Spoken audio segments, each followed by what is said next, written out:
গাজীপুরের পুবাইলে একটি কারখানায় আগুন লেগেছে। নিয়ন্ত্রণে কাজ করছে ফায়ার সার্ভিসের 5টি ইউনিট। দর্শক ঘটনাস্থলে রয়েছেন সহকর্মী পলাশ প্রধান। যাচ্ছি তার কাছে। পলাশ, আগুনের তীব্রতা কেমন? আগুন লাগার কারণ সম্পর্কে ফায়ার সার্ভিস কি বলছে?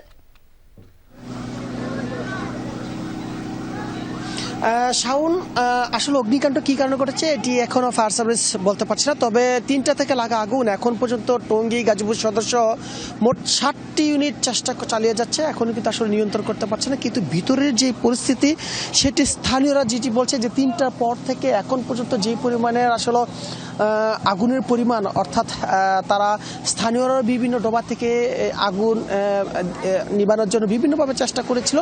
তবে এখন পর্যন্ত বলা চলে যে পাশের যে কারখানা বা বসতবাড়ি রয়েছে সেখানে আসলে যাওয়ার সুযোগ নেই। তবে ভিতরে ফায়ার সার্ভিসের 60টি ইউনিট একযোগে কাজ করে যাচ্ছে, সেটি কিন্তু আসলে আমরা দূর থেকে দেখছি। তবে এখানে যে স্থানীয় যে বলছিল যে এটি একটি আসলে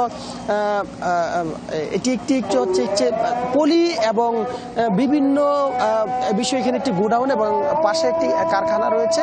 সেই কারখানাতেই মূলত এই কাজ চলছিল। আজকে দুপুরে হঠাৎ করে আগুনের সূত্র দেখে, অর্থাৎ আগুন দেখে স্থানীয়রা ফায়ার সার্ভিসকে খবর দিলে টঙ্গী থেকে 3টি এবং গাজীপুর সদর থেকে সহ এবং রাজধানী উত্তরা থেকে মোট 60টি ইউনিটে একযোগে কাজ করে যাচ্ছে। পলাশ, ধন্যবাদ আপনাকে।